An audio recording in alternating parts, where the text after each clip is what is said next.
I gotta guess that.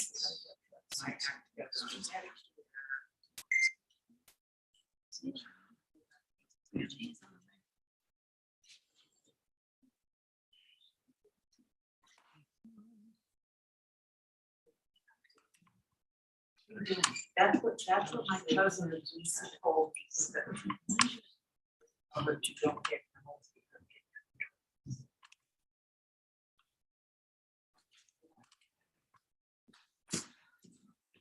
Welcome. Yes, thank you. To notes, past, present, and time. My name is Greg Newton. I am the co-founder of the Bureau of General Services Queer Division, along with my partner, Don Jokum.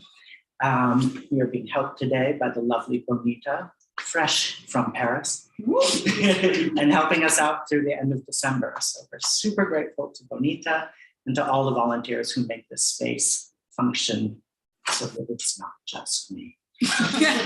Which is great. We are an all-volunteer organization, so we do have a suggested donation of $10, but we always say give what you can if you can. And if you'd rather support us by buying books, that is a wonderfully and perfectly legitimate way to support us and support the poets. So I'll pass this around, not to the readers. You can also donate on Venmo at BGSPD, which are the 5 letters that you see all around you, and we'll get that money that way as well.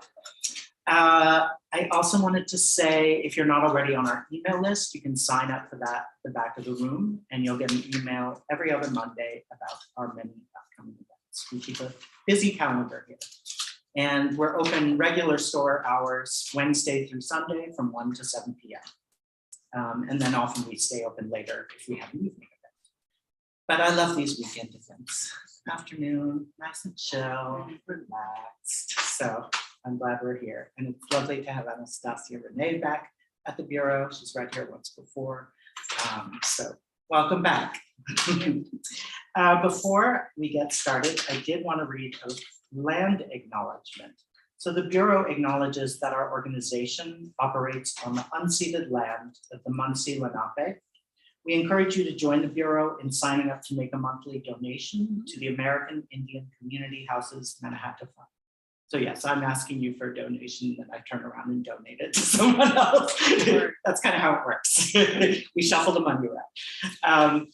The Manhattan Fund, according to its website, is an invitation to all settlers and non-native people who wish to acknowledge the legacy of theft and genocide that comprise the history of New York City and the United States. You can find out more at manhattanfund.org. So I'm going to introduce our host and MC, Na Akua. Is a New York poet, actor, educator, and sound word practitioner who is Ghanaian Bajan? Bajan. Okay, Ghanaian, Bajan, and queer. Akua uses the vibratory energy of sound and the intent of word as a vehicle towards healing. Please give them a warm welcome.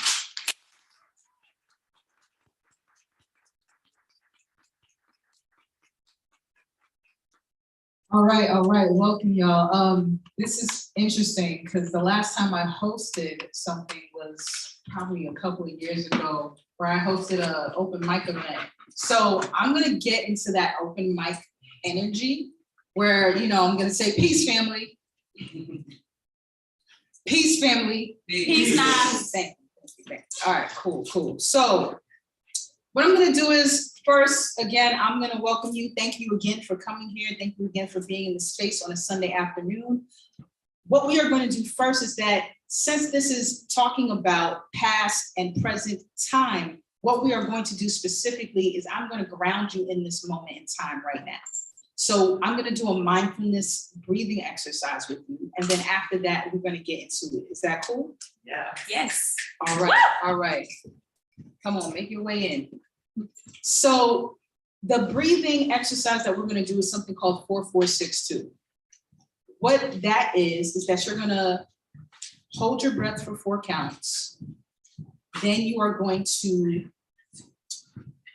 hold your breath for you're going to breathe in for 4 counts, hold your breath for 4 counts, breathe out for 6, then breathe in for 2, and then breathe out. I explain that just so you know what you're gonna do, but you don't have to think about that because I will guide you, okay? So first things first, make sure that your feet are planted on the ground. And with your hands, if you'd like to place them on your lap or at the sides of you, you can do that at this moment. And then also, if you feel comfortable to close your eyes at this moment.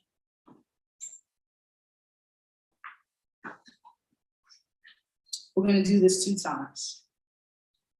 Breathe in for 4. 1, 2, 3, 4. Hold for 4.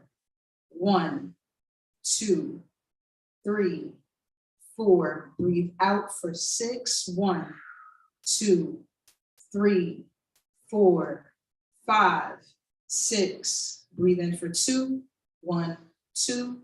Breathe out. Breathe in for 4. 1, 2, 3, 4. Hold for 4. 1, 2, 3, 4. Breathe out for 6. 1, 2, 3, 4, 5, 6. Breathe in for 2. 1, 2. Breathe out. All right. Now, hopefully, if you can open your eyes slowly and bring yourself back into the space. And hopefully, you are here at this time, at this moment. My folks that are streaming, hopefully, you are now here at this time, at this moment, so we can get into it. What I'm going to do is that I'm going to first read each bio. And then after that, I will call for the first reader, and we will move through like that. Then next, I will ask 3 questions, and then I will open it to the audience that they can ask any questions to the readers after, okay? Starting with Marcus Scott Williams. Woo! Yeah. All right, Marcus Scott Williams is a writer and artist whose other works includes Sparse Black Whimsy, a memoir, Too Fast, Too House of 2017. He loves and appreciates you. Anastasia Renee is an award-winning multi-genre writer, educator, interdisciplinary artist, playwright, and speaker. Renee is the author of Side Notes from the Archivist, V, and Forget It. Here in the Middle of Nowhere, forthcoming from HarperCollins, Amistad, March 2024. Their work has been published widely.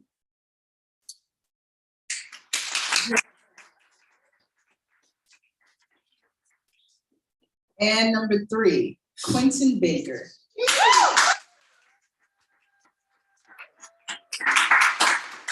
Pop, pop. All right, is a poet, educator, and Cave Canem Fellow. Their current focus is Black interiority and afterlife of slavery. Their work has appeared in the Offing, Jubilat, Prairie Schooner, The Rumpus, and elsewhere.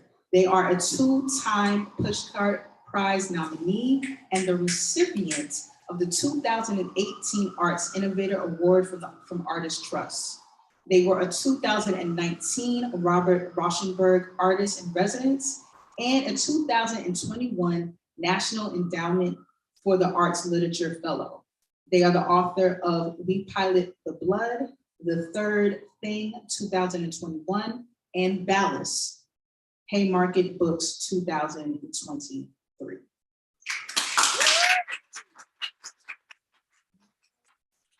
The bios, please give it up for these words that they are offering to you today, starting with Marcus Scott Williams.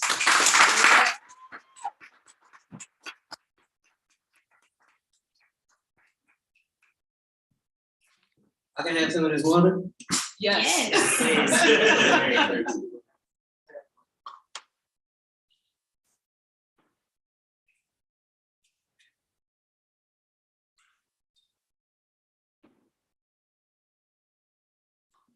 Thank you.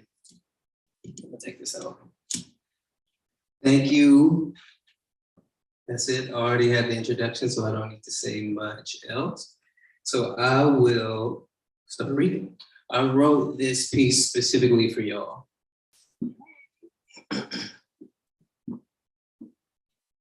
Reading is a spiritual experience for me, so I'll be damned if I'm going to read anything from any book I ever wrote. Consult my past lives for that. Watch out for my post lives. Head spin, b-boy emotions. Niggas like, what the fuck you talking about? Shawty shit, I sample myself. My interests lie in my own production. Lie. Interests are not goals. You know a person's true nature when you see them around lanternflies. The noise has to be pink. It has to have rhythm. A writer's rhythm helps the reader ride through reading, glide through. Writing is a reading activity. Writing is an anti-performance. Pivot, how many skin flakes it take, do you think, for dust bunnies to be considered human? How dark can dust be? Dust is where you least expect it. Dusty fan blades, dusty picture frames, the garlic dusty, the plunger dusty, the shit under your shoe and your boots is dusty. Snacks from the bodega busty, but you pair it with some red wine, so now you're really doing something, huh? Mostly doing nothing. The phone don't do nothing. The window pane's doing nothing. Shit, Congress doing nothing. Sip stillness. Reading is its own edifice. Reading is spiritual, whatever the fuck that means to you, to me, to you, from. I want things, I do not want things broken. I want all my words together, worlds together, spontaneous relations, ecstasy repetitions. Reading is a treasure hunt. You hear something, you're going to explore it. The exploration is personal. Each word is its own manifesto. I flip through them, I play with them. Who this for? Who is this for? Who is this for? Who for? Why for? Why the fuck not? Screaming to the light bulbs is dusty. The soap scum dusty. Damn, I'm having a great time reading this. Wish y'all could too. Lazy ass. Might slide back into my silent readings era. Y'all niggas ain't know me back then, but if you did know me back then, you would know how time is. Time makes dust. That's the corporate right there. Get that nigga. Fuck that nigga up. Remix his ass. Reinvent that hoe. Let it make you ask questions like, where's all this dust coming from? From you, my nigga. Thank you.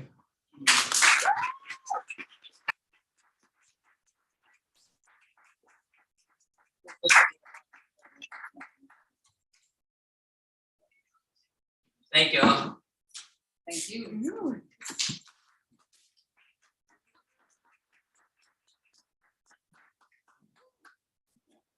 Hi, y'all.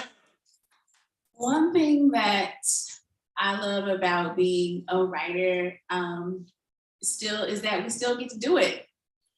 We are living in a time where these might be secret, right? We might have to have these kinds of readings, writing things that we think and feel underground. Books are being banned, people are being banned. And so I just feel really honored that we still get to do this. We still get to write what we write, say what we say, and we get to share it unabashedly and unapologetically and with each other. So thank y'all for being here.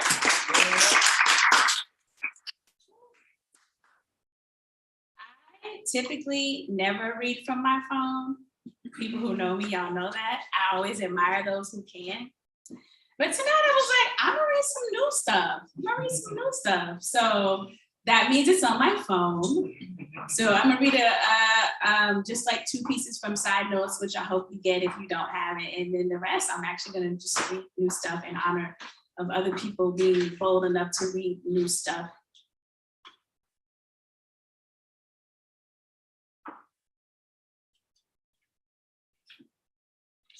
I usually end with this piece, but I need it for myself. So I'm actually gonna start with this piece for the energy and for the calm. And I I truly hope I hope you receive it. I hope you out there receive it too. We're all working, we're all tired, we're energetically stressed out. We give a lot. So this piece, Crest. Here, your body has poured a chalice, so full your nerves runneth over, and your eyes vibrate bronze and cracked pewter. Say to each molecule, rocking back and forth, rest. To every artery and chambered conch, to the blood cresting and vessels mouthing, the tide is out, the tide is out, the tide is out. To each sense sanitized with woe, to tiny specks of deliverance in each eye. In the sunflowered centers of every fibroid and jellied cyst, and the Alice Coltrane of every tumor's melody. Rest here.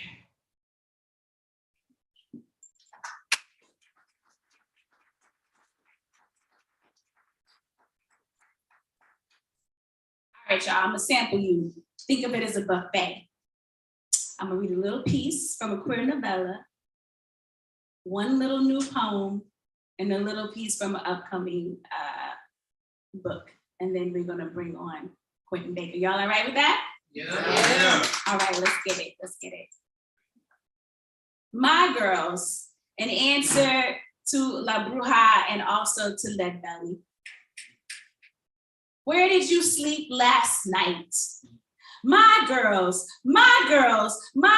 are wearing upside down tarantulas on their eyelids and batting twice at political misinformation and desiccated piles of computer-generated Sambos. My girls are running brawlers in the middle of an AI day and shouting no justice, no peace through the silver holes in the back of their eminence. My girls are mopping with broad strokes and feathery textures in sunglasses and needles for red pumps. My girls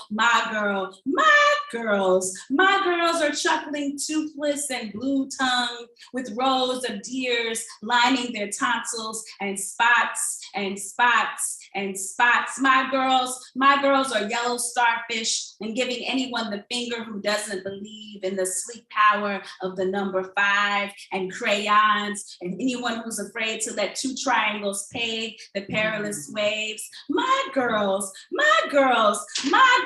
are cacophony of crack fuck yous and smooth prayers wrapped in meteorites and Orion's thong. My girls are dead and alive with the dreams of the demise of brainy demons spitting fire on hairs of tomorrow, the weight of religion on thin skin, and the blister break of unstoppable runway beauty that doesn't always intend to slay, but it does. My girls slip their ankles out of shackles and dip ovaries in queso to prove the patriarchal slash on reproductive rights is so fucking cheesy. Ain't nobody's business where I slept last night. My girls tell a vulture it is not allowed to walk the bridge of a girl's mouth, only to forget about the 1,000 shards that utter her name. My girls are mine.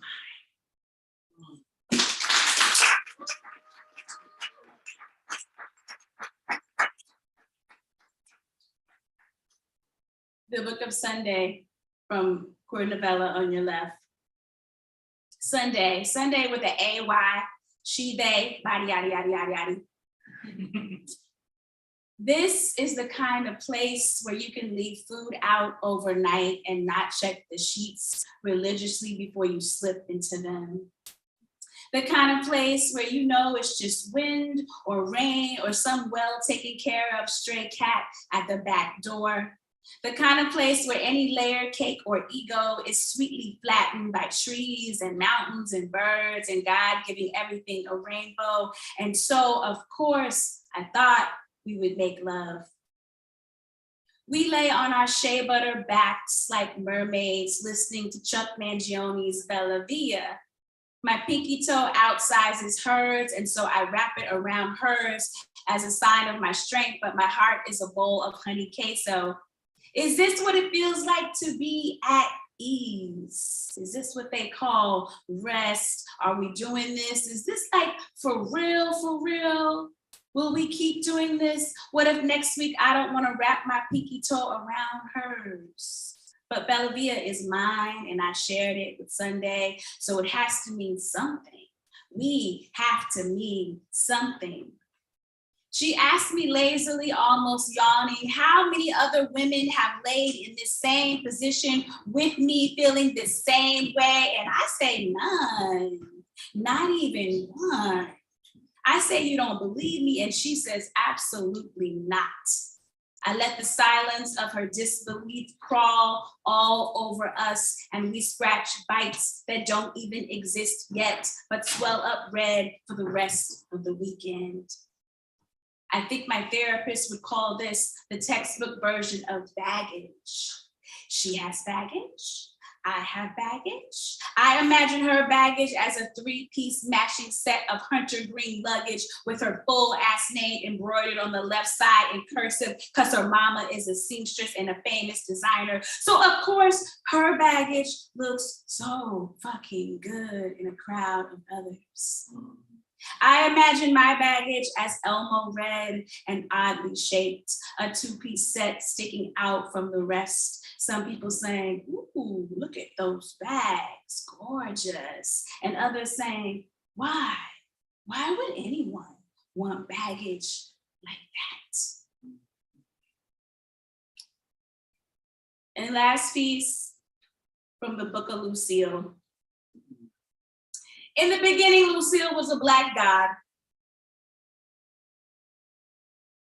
Visitors, come on in, stay a while. I pour sun tea in a mason jar with uneven chunks of ice and put the tip of my tongue on the barrel of the straw and sip it slow like an invocation to myself. I like to run my piano fingers against these turquoise silver shutters, slow so I can feel what they are communicating to me. Could be telling me secrets, could be making plans, could be letting in the light, could be sounding off a warning, could be just a turquoise shutter. I like to sit like a right angle, 90 degrees and slightly slouched here with a piece of my dress under my butt and the rest of it hugging the top of my knees, fanning my fan every which way and staring right here at my tree. I like to be barefoot with my legs wide as the Milky Way and my sweaty hips sunk deep enough to leave an imprint of myself and the black blades of my shoulders pushed into the cushion's floral design like grass. And then I rest every eye for a spell. But as soon as I mean, and I mean soon, as soon as I do, bees come buzzing and bumbling around me and I have to flap the pockets of my dress. And baby, I jiggle just a little bit because I always keep change somewhere deep in the crevices of each side. 5 pennies, 9 dimes, and a shiny $2 sterling silver piece. I sit, I sit, I sit, and I sit some more here on this porch, watching over everybody, watching over you, watching over me, watching over time, watching over this tree, because I am Lucille. I am the mother of all Lucille's in this place, here in the middle of nowhere. Thank y'all.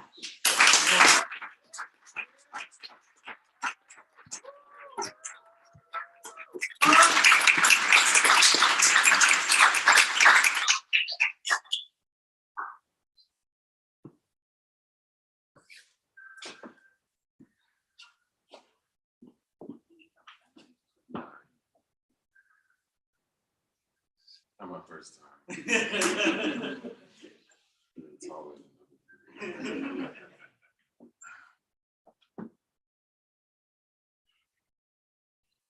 Hi. Hey. Look, I'm too tall for the live stream. Thank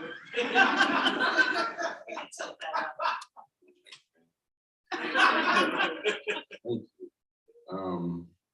Really happy to be here. Thank you, A, for of course putting all this together and gathering us as you do. I'm going to read some from this book, Ballast, which came out in April. And in the interest of bravery and presence and time, I'll read some things that are new. Some as new as this week, so they might be trash. You might get served hot garbage on a Sunday. Or not. Or not. You be the judge. This book doesn't need that much gloss. In 1841, there was a large-scale revolt of American-born slaves on a ship called the Creole. This book deals with that. And also Black life under constraint. I never know how I'm gonna read these. They can go in any direction, so it's different every time. And it's just a long sequence, so I'll just be reading these for a little bit. Get my time, actually, let me get set my time on to go over time. I talk shit about poets and go over time. I do talk shit about myself, but actually it's self-deprecation. It's a part of my shtick.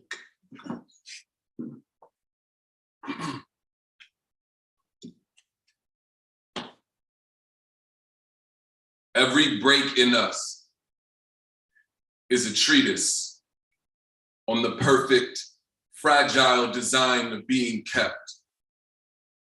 The sail, tobacco leaf, night language of waves, tongues as parcel. Bless the island, bless the dim hum of unslaved, bless each blade we buried in a deserving belly. We are cargo born, ballast heavy with asking, and then what? And then what? Heavy with asking, we are cargo born, ballast. Bless each blade we buried in a deserving belly. Bless the island, bless the dim hum of unslaved, of waves, tongues as parcel kept. The sail, tobacco leaf, night language on the perfect, fragile design of being. Every break in us is a treatise.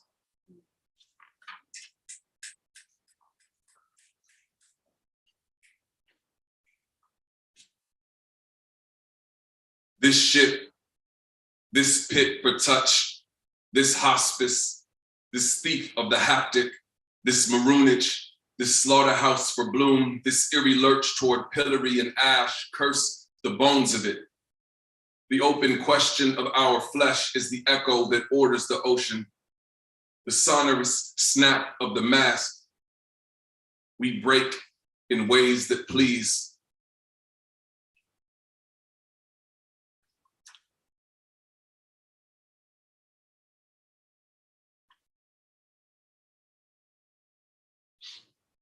We are disintegrated Black, immune to referent, sediment spread by repeat burials, a misunderstood continental drift, oceanic trench of record skip. We brutish notes, dogs of the omitted, we parent break into bop, conjugate the aphotic into a flawless pyre, because what is funereal to the dead? We spin multiple graves simultaneous, new vinyl, speech across the deep, an ill language, ill-suited to surface, misfit for any proper kind of sink. Thugs of the omitted, we brutish notes. We are disintegrated Black, immune to referent, a misunderstood continental drift, sediment spread by repeat burials. Misfit for any proper kind of sink, ill-suited to surface, an ill language, speech across the deep, new vinyl, We parent break into bot, conjugate the aphotic into a flawless pyre. We spin multiple graves simultaneous because what is funereal to the dead?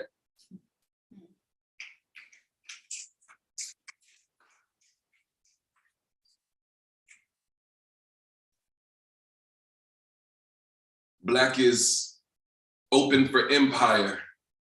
Black is ghost home, ghost ridden is glitch at full speed. Black is rugged door hung on lying church, is matter of sick record. Black is leather, that leather is purse around silver. Black is almanac for exit wound. Black is blood authentic. Black is not new to a knower, is steed ridden to froth. Black is kicking open the jars of ghosts to holler proof toward clip night. That long scream split and spilling in the middle. Wave, water, ship, we build and swallow it all. Wet nurse to daggers and swaddling claw. And then what? Still, yet we anthem toward altar. Under such ambulatory pressure, rhythm should be rendered impossible. The whip burns an effigy of wound. Lanterns at our hip, our steps warn the dusk. Our nightmares fragment into law. Redolent phylactery of shell and discard, the world attuned to the fragrance of overfed levee, a statue, a preteen warded to the current. Whole anthology, shattered through our entanglement, under red moon, chased lightning. We delegislate latitude, envelop border in kink and curve, collapse the lungs to unlatch the hold. Our breath bends all barracoon skyward. Our breath bends all barracoon skyward, collapse the lungs to unlatch the hold, envelop border in kink and curve. We delegislate latitude under red moon, chase lightning, shattered through our entanglement. Whole anthology of preteen, warded to the current, of overfed levee as statute, the world attuned to the fragrance, redolent phylactery of shell and discard. Our nightmares fragment into law, our steps warn the dusk. Lanterns at our hip, the whip burns an effigy of wound. Rhythm should be rendered impossible under such ambulatory pressure. Yet, we anthem toward altar, still.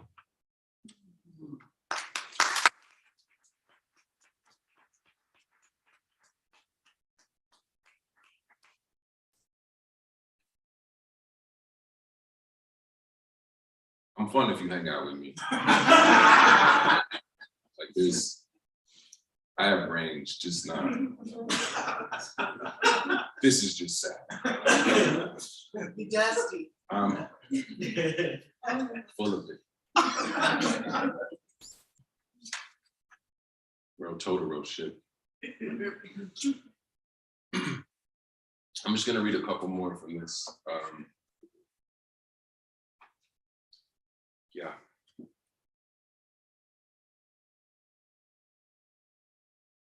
Take your time, baby. Shut up. That's my sister in touch.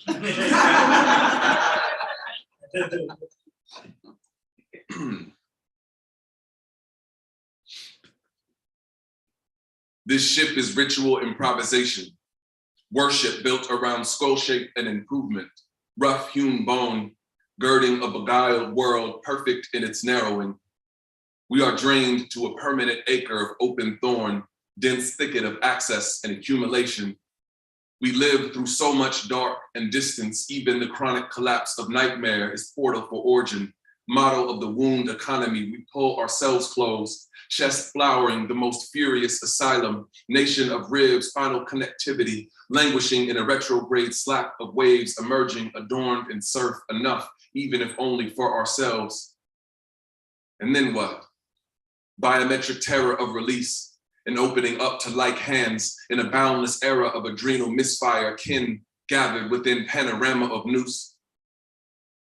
Our love is forward-looking calisthenics, thoracic ethos, jagged enough to decrypt the wave at its crest, jagged enough to unhitch the ocean from its gangrenous wagon to loosen one impossible hole with our impossible breath. Brave to tunnel overboard, dig directly into ocean, body is spade, brave to stay in the hold's colliginous jaw, stomach vectored flesh swaddled to map the dimensions of the throat. Every back hoarded by wave is archival. Every limb we press to shore is at the NAM in shadow. The breach met, and endured, shaped with an unknowable lay. Imagine lending this much to the earth.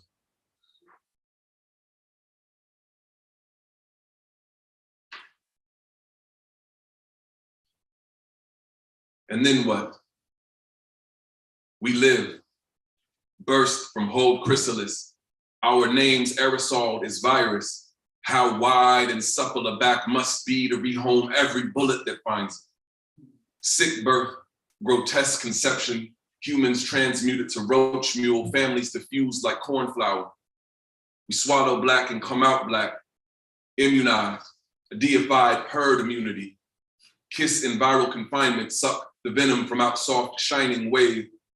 We make the ocean ours, cartographical felons, a fugitive blurring of border and stratum. Cartographical felons, we make the ocean ours. And then what? Suck the venom from out soft, shining wave, kiss in viral confinement. We swallow black and come out black, immunized, a deified herd immunity. Sick birth, grotesque conception, families diffused like cornflower, humans transmuted to roach mule. We burst from whole chrysalis, our names aerosoled as virus to rehome every bullet that finds us. How wide and supple the back must be. We live.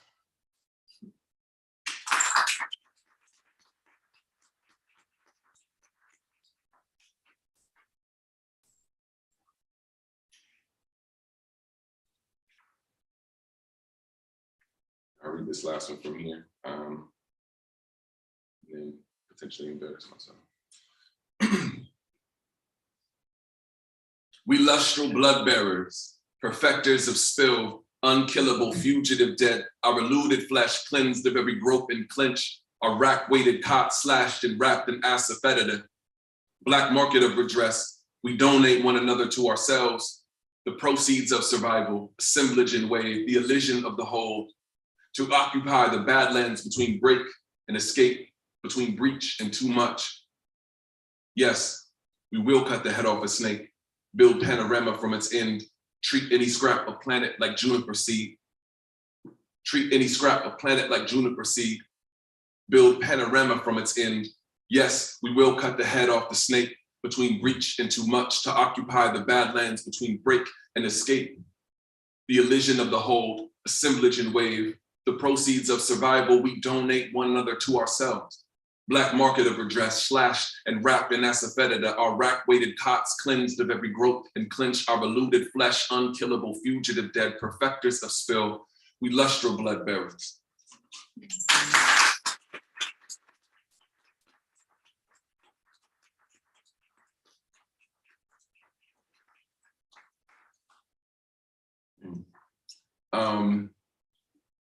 So this new thing is a book I'm currently writing. And it also doesn't need much gloss. To throw back to titles, that's fun for me. And like, I wrote this book for like 7 years with no title, just one long sequence. I feel like poets like titles. It's like Like a mixtape. yeah, exactly. This doesn't also need much gloss. It's essentially a book about monstrousness, about the intersection of monstrousness, Blackness, and queerness, specifically what it's like to live in a body considered to be monstrous, and then further what it's like to love in that body.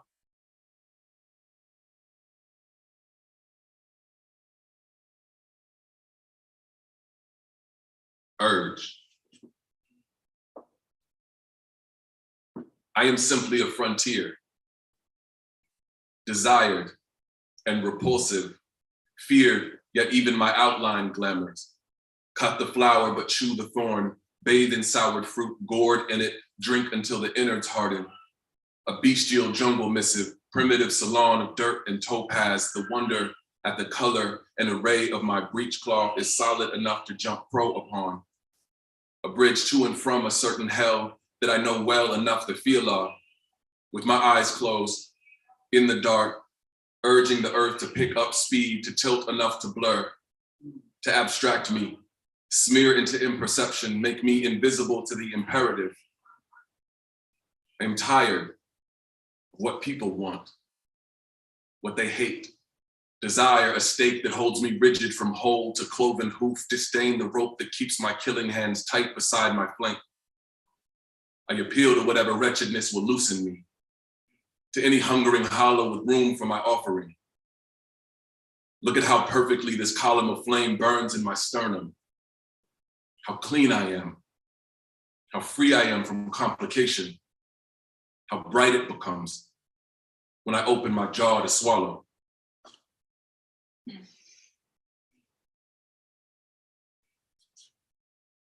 Rest.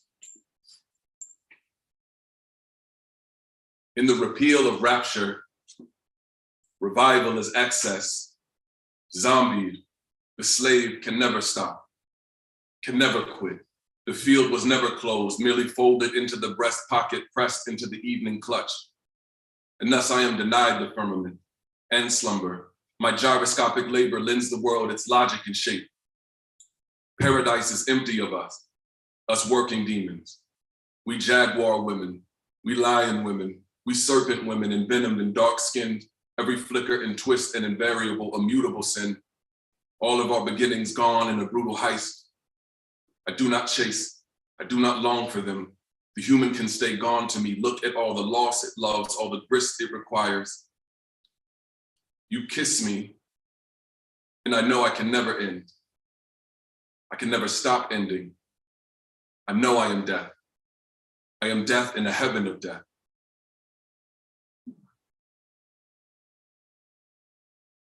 Sublime. Though I do not fit in the enclosure, I am made to fit in the enclosure. The audience demands it, or will be displayed, paraded if they please. The cage teethes on my skin, leaves iron imprints along my organs. It is good, this pain. It holds me. It is finite and confined. It offers a shape for my shame, a unified location for my leaking wounds. Sure, a sinew shudder of my shoulders would de-scaffold me, but where could I go? What lush field could I stray to that would not wilt upon my entry? What frigid ocean could bewitch me, house me into becoming? This universe is dead and growing. It is cell and spear and whip, and hell is a seed pushed in me to blossom. Where is the door to dazzlement? The supple touch that sublimates, the second universe that threads the light parallel to this forward body. Because I cannot find you. The earth goes dark when you turn your face away from mine. I think I have 3 more. Is that cool with y'all? Mhm. 1. Alone as in a grave, as in a shadow in a wooded glen. Alone as in the moon, alone as in the hunt, alone as in beside you. In the grass, every planet and star we comprehend is our audience.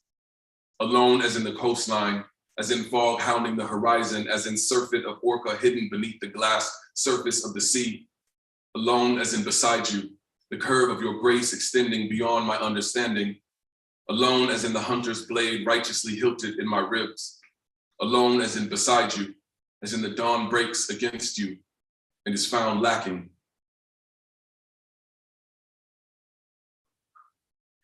Time.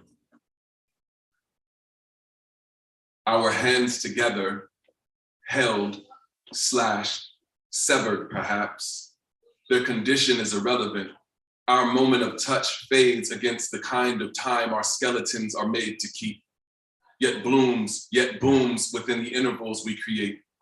Our duration is bespoke, a homebrew measure of glance, of how bold the first step is in the reciprocation of a leap. My body is a worn leaflet for grief, thumbed open when a human wants to remember what they are free from. I cannot exist. Me alive breaks time, mocks the linear myth, coppers the golden prow of progress, yet I bloom within the crook of your arm, an entanglement built through and beyond this terroristic chronology. Here, in our durative embrace, we govern decay. It comes when we call upon it. We live in what we elapse, what we turn, wind, what we expire. This is the last one. Theme. I spread, flow, and swell. Blood is not a river. A vein is not the earth. Blood does not behave, and in it I do not float or bathe, but break and wild and work. I dream of a better dark. Everything in me will spin. Everything in you will vanish. I panic at the bend of your spine. Your hips become ether before I can reach them. My lips are clipped and sold before I can swallow your ghost. Thank you.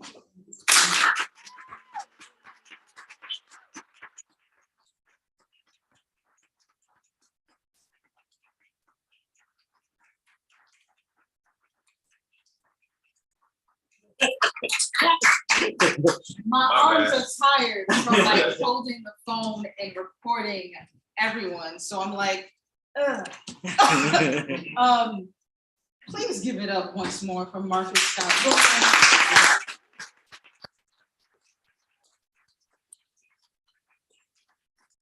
Nastasia Renee.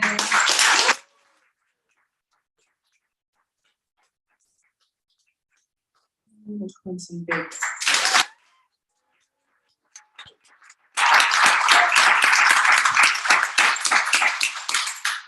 What we're gonna do right now is that we're gonna call each one of them up to the stage for a Q&A.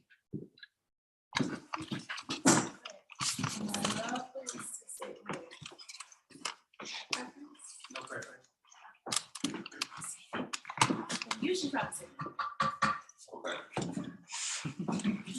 Whatever you say, you know.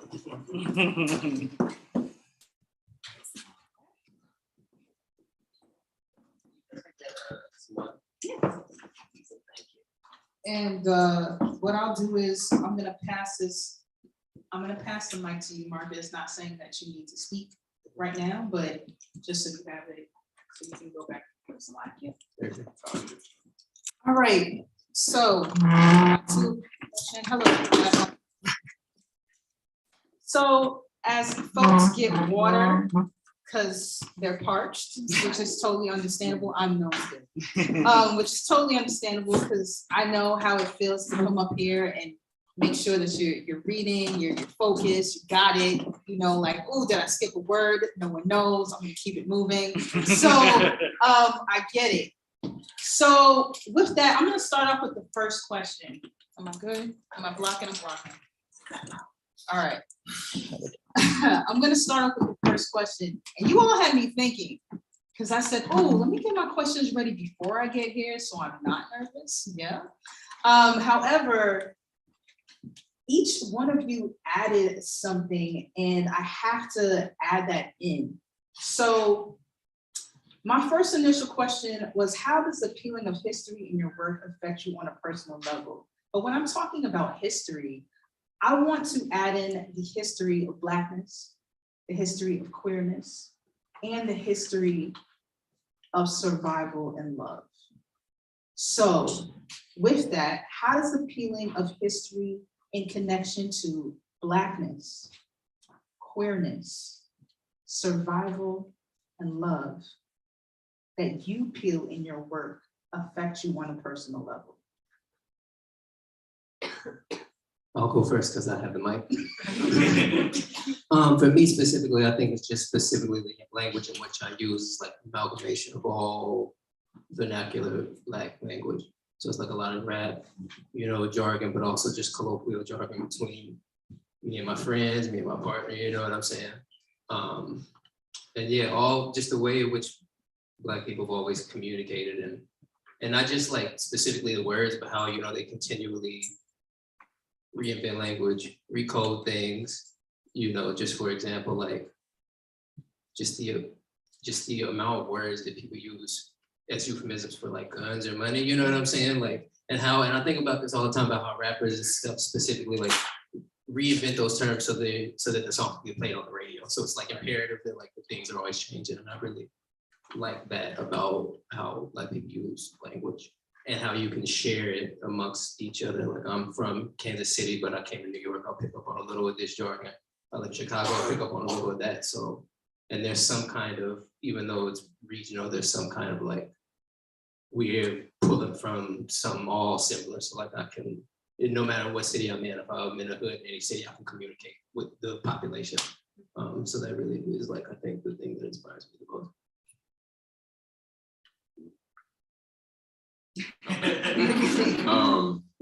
Yeah, like to that I say yes, and don't really have much because I think that's it for me too.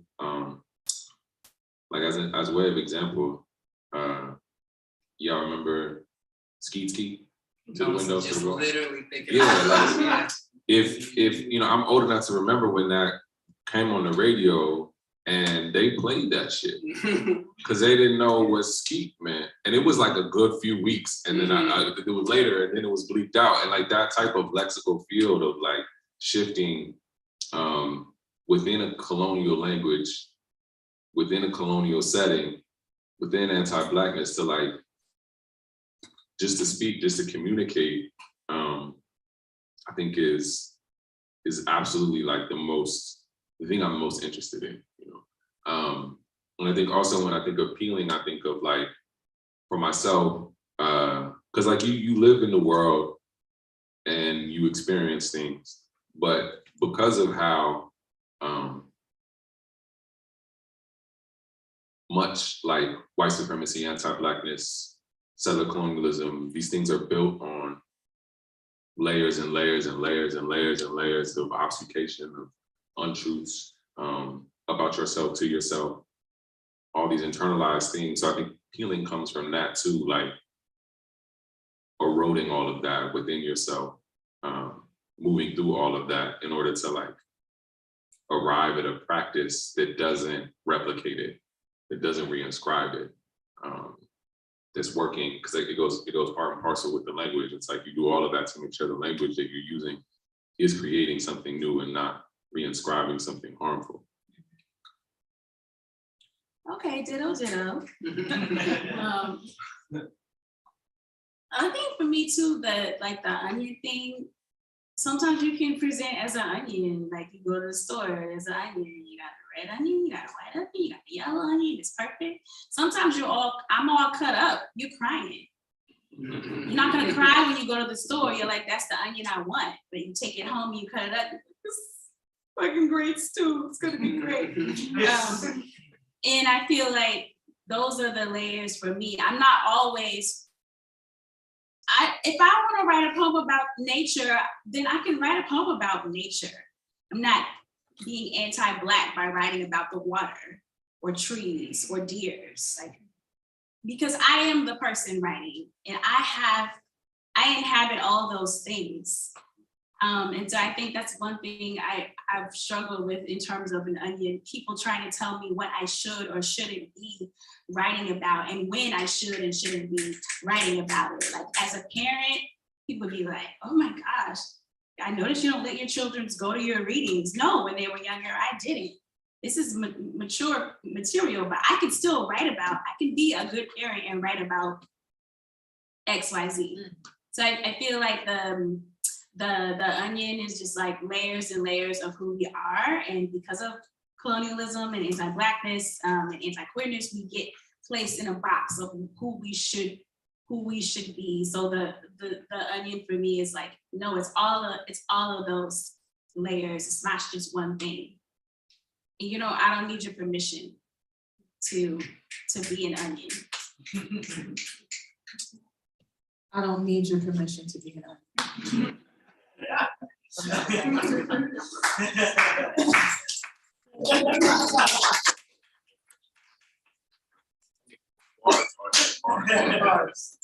So the second question, thank you all for answering that first question. But the second question I have is, how do you sift through the layers of your thoughts to get them on page, then to sift through the layers of pages to get to a book? And I say that because even though it might seem vague, everyone has a process here.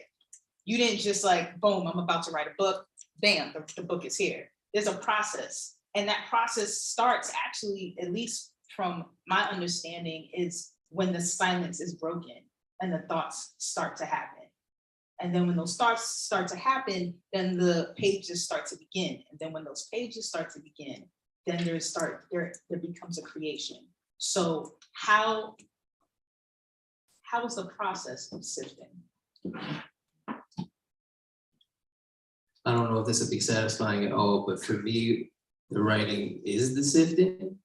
I have ADHD with the capital H, and I've never lived my life without like a running thought or music or dialogue. So there's no like real silence that I experience like internally, which is fine because whatever, I have good music taste. So it's like whatever, you know.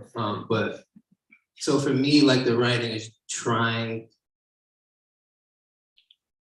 what I'm trying to do when I'm writing is to like externalize my thoughts, because since they run so quickly, a lot of times I can't sit with them. And then sometimes when I wrote my first book, it was kind of like I was thinking about like emotional record keeping and like being able to like go back to a period and just kind of be able to not necessarily even think about like what I was doing or whatever, but like how I was feeling. And so yeah, the writing is sifting for me. As far as making books, because I write constantly, it's kind of arbitrary for me of like when I'm gonna start and end a book. With each of the books that I have written though, it's, you know, I'll be writing every day. And then at some point, really it starts with like a title, talking about like Poets Love and title. Really it starts with like a title. This would be a great title for something. Bam, got it, writing it. But then it's just like I just feel like something is standing out to me. And I don't necessarily know what that is. So I'll just be writing something, I'll be reading, and I'm like, okay, like this is good, but like it's on to something with the rhythm, something with like what I'm getting out. I'm literally sifting through the thoughts. So I'm just like, okay, something is here. I need to really like zone in and pay attention on that. And I just kind of trust my intuition of like, because the thing that this is a side, I work in a bookstore too. The thing that I hate is how much writers publish bullshit. I'm sorry. Or just, you know, you like, a writer will like publish just stories between a novel because they're, you know, the publisher, the editor told them to, or whatever, you know. There's thousands of books that are published every year that come through. And there's just no urgency to me. Sometimes I just feel like, you know, you're just writing because you can, and that's cool. Why did it need to be a book? Could it have been a podcast? Could it have been a song? I think about this all the time, but for me, it's that like sense of urgency. Like I'm writing. I can like freestyle some whatever and give you, you know, 10 pages a day if I needed to. But like whenever I feel that like sense of urgency, like, oh, I'm on to something, I'm thinking about something, there's like, then I just kind of have to like explore that. And then that's kind of the starting process that like forms what becomes the book. Yeah, I think for me, you know, I take what our mother Toni told us seriously. You know, like Toni Morrison said, write the books that you want to read. And I think like in the spaces, you know, that you're in, you might not encounter like the shit that speaks to you or that holds your attention. And so you might have to go, I gotta go do it. And I think because I write in like projects and I think about books in terms of projects, then for me, it's very much like,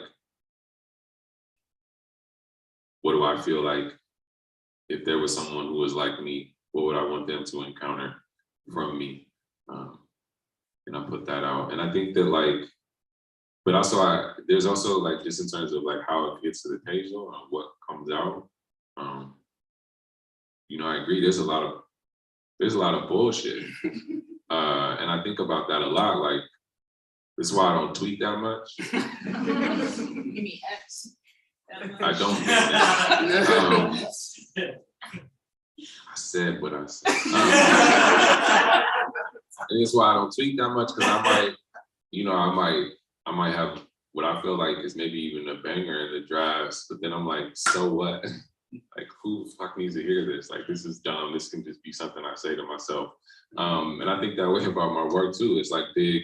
I'm trying to avoid this meeting could have been an email energy, but with a book, you know what I mean? Like, because it's like you have to, and I think part of that is taste. Like as writers, you know, we develop our taste in terms of what we want and what we see and what we can learn from.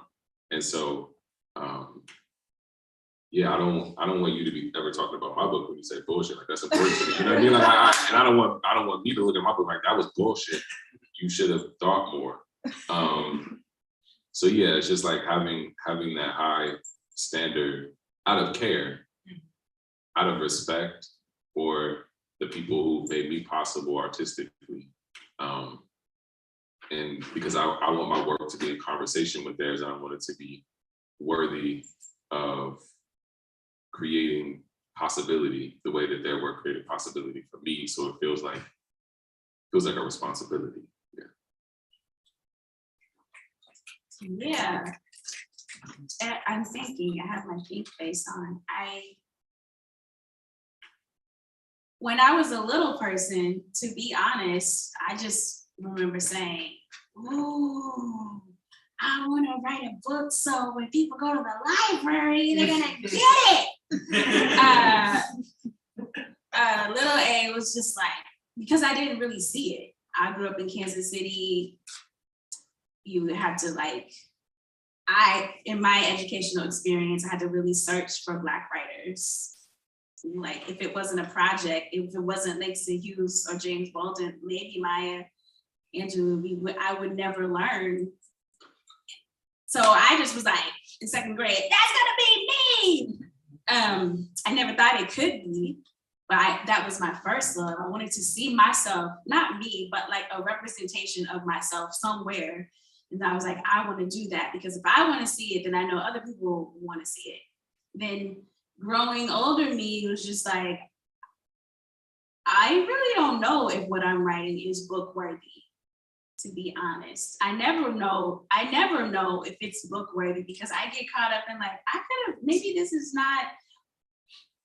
isn't even something that should be made public. But then I think about the kind of conversations that we can have in the ether, in the universe, like energetically. It's nice to have books in conversation with each other. And then I say, well, like, I think I want to be a part of this particular conversation. But I also need to feel the urgency and it needs to feel like it's a project. It doesn't feel like a book. Every book is its own project. And that's when I feel like, oh, this is not just me writing something every day for accountability. This feels like something bigger that I want to share with other people, not just myself. So I think that's when it goes from my thoughts, here's some work that I might put in a book. And I usually spend a lot of time telling other people what they should write. That like buys me some time for me to really think about like, yes, you should totally write that book. You should do that. Let me help you. Let me put eyes on it. Because I'm like, well, I don't know yet. I don't have the burning project yet. So sometimes thinking about what other people should write helps me wait for the urgency or the other spark to say, now is your time. All right, thank you for that. I got one more question and then I'm gonna head over to the audience so you can share your questions also. So last but not least, what advice, because I feel like you've given out many gems, but what are some advice that you would give to an emerging Black queer writer? I think the best advice is what you already said, is what Toni Morrison said, is to write the books you want to read. I mean, because my first book was also that, like, whatever I was reading at the time, I was frankly like pissed off at it, because I was just like, this is bullshit. Like, where's the shit that I want to read? And at the time I had like worked in bookstores or whatever. So I had no knowledge of like how books would go out there or what's published or whatever. So I just, I was like, this is the stuff I wanted to read. Once I started writing it and reading it and then enjoying it, I was like, okay, now I'm onto something. So I think that just write what you want to read, because at least you'll have at least one fan of it. And really, I mean, really the one fan is all you really need to keep you know what I'm saying? Even if it's just for myself, you know what I'm saying? I'm like, I want to see this to fruition. I know I have a vision for this. I want it to exist in the world. I want to see it. So I feel like that is, and of course, you know, like people like my writing and, you know, I send it out and people, you know, I get encouragement, but it's like, I want to read it. You know what I'm saying? So I feel like you just write what you want to read. Yeah, I think like, I mean, it's hard because I think when you're first starting to write, especially as a Black queer writer, you're gonna encounter in so many places and phases a lot of resistance, a lot of gatekeeping, probably. And so I think for me, and this is what I say when I teach the babies, or when I'm just talking to someone, I'm like, if you have it in you to want to do this, like, cause it's like a consent thing. I don't think everyone is a writer simply because like they don't want to be, but if you want to do this, then you have like a developed perspective, you have a developed interiority that the world is missing. The world does not yet have you. And someone out there, like you said, someone is missing you. Someone needs what you have to say and what you think about something, because there's nothing stranger than our own consciousness. Like if I just like switched all of y'all, like picked up a head and dropped it into the next one, every single one of you would have a mental breakdown. So that strangeness, that interiority, when developed and when worked on, like you were talking about making the interior exterior, like when developed on that exteriority, like you can bring something into the world that cannot be reproduced and will be of value to someone. So just that. I think I would say two things. One, a massive amount of people came before you thinking they couldn't do it. You got so many people that are like in the ancestor world, like, you can do it, please don't do it. They probably would rhyme, but you know what I mean? But like, that's the thing. Just sit and think about everybody that came before you that didn't know they were gonna be hanging up in a museum or on somebody's curriculum list, or some people, random people now celebrating birthdays of writers. Like they all came before you. And they may not have known they were going to be doing what they were doing. The second thing is, for every 100 writers we know, I think I get sad, there's 100 writers who didn't trust themselves, that just decided not to. And I guess that second piece of advice is, there's not always going to be a cheering team for you. There's not always going to be people saying you can do it. I love you. You're great. Let me put eyes on it. You know, you have a support system. And even if you don't hear any of that, fucking do it anyway. Do it anyway.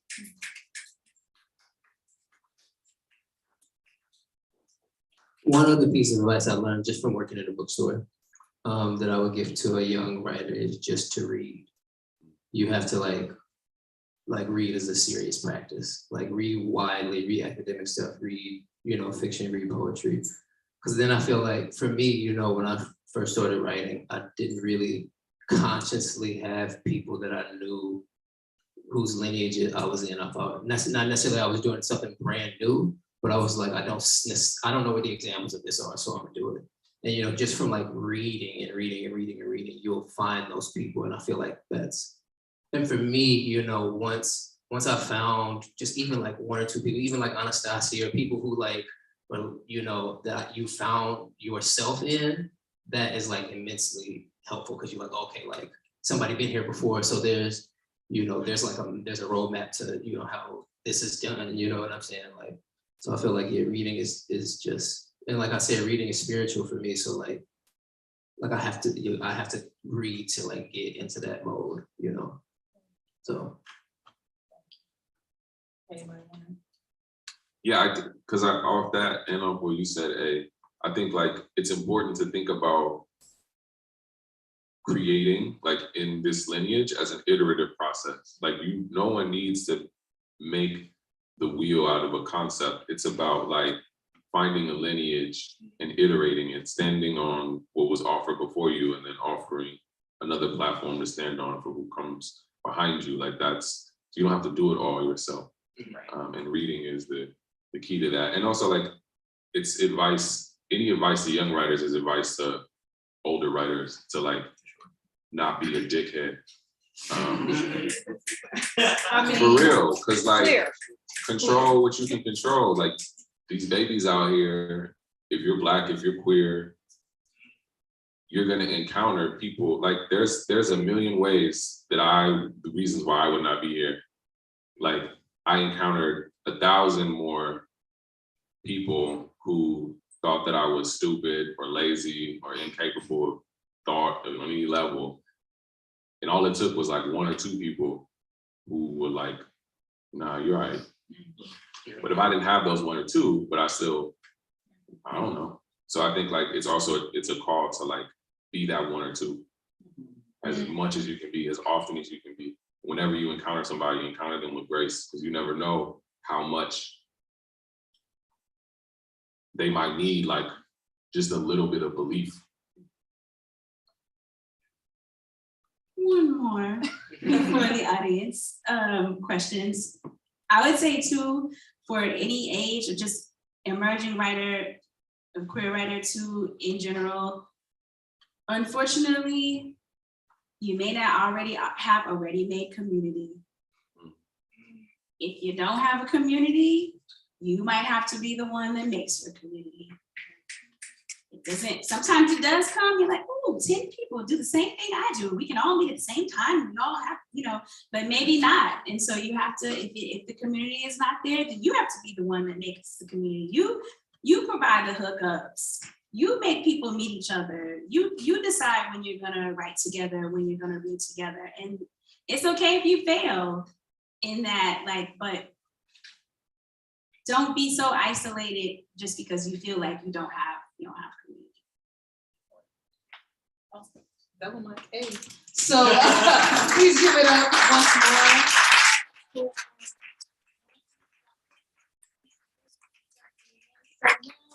I'm providing space for you all. If there's anybody who has a question that they would like to give to all 3 or all or each one. Oh. But I can shout. You can shout. You're loud. You can do it. Anybody has a question? Want to raise their hand? Yes. I was just interested, everybody did something new and how that changed your relationship to those words, reading them. That's a good question. Again, was noticed that everyone read something new, and how does that relationship with those words now change now that you've given it a chance to express that in this moment? I feel like I know if they're good or not. Because whenever I do readings, I just feel like freestyle a piece for the reading, because as I said, I refuse to read from my books. Those are for reading. So I'll just give you a personal piece that is a one-of-one that you can experience one time. But so when I do those things, I kind of really start writing the week before, and kind of just because I want it to be fresh, and I also try to very lightly edit it. So whenever I'm reading it, we're kind of hearing it for the first time together. So in that way, it's like, I'll be reading something and like you see me smiling, or you see me like, laughing myself, you know what I'm saying? I'm like, oh, like I'm right here with y'all experiencing it kind of for the first time. And I think that kind of like shared experience, I want like the audience to be engaged in some way. So yeah. Yeah, I think it's just like data. It's like when, you're a stand-up comic, you write a joke in your workshop, it's just like saying it to people and seeing if it lands. So I think it's just kind of like that. It's like, is this hitting or not? And then also like doing editing in my head, like, let me change that word. Like, hey, that wasn't right. So I think, just in that live environment, it like solidifies some things or clarifies some things. I think for me, the words are, they're in my body. So if I'm sharing work for the first time with other people, then it gives me a chance to step outside of myself. Yeah, I don't know if that makes sense, but like it's already in me. I already know how it feels when I wrote it. So sharing it is like, oh, that's how that might come across. Does it match what I was feeling when I wrote it? So I feel like I'm not having as much fun as y'all. Instead of data collecting, I'm just like, how does it feel now that I did this? Is it anything different? And then I do go back and do maybe the edits, like maybe I could have chosen like a better word So like for David and me. that. It does sound like it does. It's not as fun, but like, Data yeah. All right. scientists.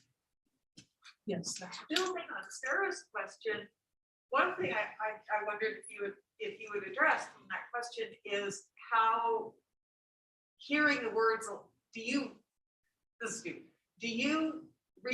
you read and speak aloud to yourselves when you write or after you do to work on the poems? Because I've noticed when you speak to us, when you tell us things, it's coming out like poetry. It's incredibly fluent. It's incredibly sort of originally expressed and vivid. And so, I don't know, this is sort of a mixed up question, but do you practice like reading aloud and creating things aloud, or do you just write silently and then? No. I don't practice. I just choose this because I'm not writing for people. I'm not writing to perform for anyone. I'm writing so someone will read it, and then I choose what I want to share with an audience in the hopes that they will go and read it. So for me, I'm not writing it to like make you be like, when she said and she banged her foot. Because when you have the book, I'm not there to bang my foot when you get to and, but I am here to give you the best that I can give you emotionally and physically while I'm sharing the work with you. But I'm not one who practices pieces. Maybe I should, but I don't. It's not, I didn't quite mean that. What I more meant is, do the words the words have sound, and it's so wonderful. And Are you asking if we read aloud while we're drafting? yeah, or do you test the sound like the music on the page, like a great composer can read music on page and hear the symphony in his or her head. Yeah. But do you do that? I do. I read aloud while I'm writing. Like by the time I get to the end of a draft, I've read a poem aloud like 100 times probably. But that's because sound is a big component of my work. So I've always been interested in the sonic landscape of a poem. So I have to like embody this, like sound is embodied. So it's just part of drafting, like along with formatting and like choosing words for content or images for coherence. Like I'm choosing sound as a technical component. So reading it aloud is the way to check that. So that's what I do. In that case, yes. But not to say like, ooh, I love the way I say shimmy, like they're gonna go wild. But for me, yes. I think for me, when I'm writing it, no, I'm not practicing it. If I'm writing something that I know will actually be performed, I may read it once, like aloud to myself, just so I can get the rhythm. But I don't have a real practice of like, I mean, I will. For me, I want to hear it sometimes, but also I want to like imagine what it sounds like, because like I don't know, because that's what I like in the reading experience, is like me building the world, you know what I'm saying? Like the writer gives me all the tools and like I want to interpret the world. So you know what I'm saying? So So I feel like sometimes I do if I'm trying to like get a rhythm right or if I'm reading, but I don't think that like I wouldn't read it like 100 times or anything. Maybe 1 or 2 just for posterity or if I'm just trying to, you know, like quickly edit it or something. But no. But I just also like know that I'm musical in general and I've always been musical. So like I trust that it'll come out with some level of like of that, you know, when I'm reading them. So We have time for one more question. One more. Hey, Is there a way that we can keep up with all the for your next shows and everything like that, websites, Instagrams, or anything of that nature? If you stay, I think that you can engage with all of us, maybe buy some books, we can share some, what do they got? Some handles. I'm trying to be better. So, Facebook and Instagram and X handles. But I would say, I think we all have work. We're all working on new work and working on being places, and I can definitely make sure that audience members get the heads up who's doing what and when. Is there anything y'all want to share that you want to talk about? You have coming up, shows, readings? I'm retiring after this. No. That's not true. you know, all my social is just my first, middle, last name. Marcus Scott Williams, that's my social. Sure, yeah. Yeah, on Twitter, it's just my name, Quentin Baker, and then Instagram is Poet Laureate of Hell World. Wow, okay. I'm not on socials that much, so. Not cool. Would you like to say who you are and what you do and your stuff on socials before we hang out? Yeah.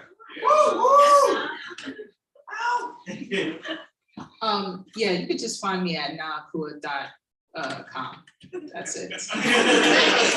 That's it. All right, please give it up once more.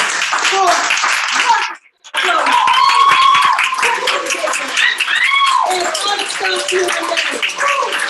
Thank you very much. All right. Have a good night. Oh. Like, Oh, I have nothing. this is my whole show. Yes, it is. It's not because, please come up. We want to also thank the Bureau of General Services for their division.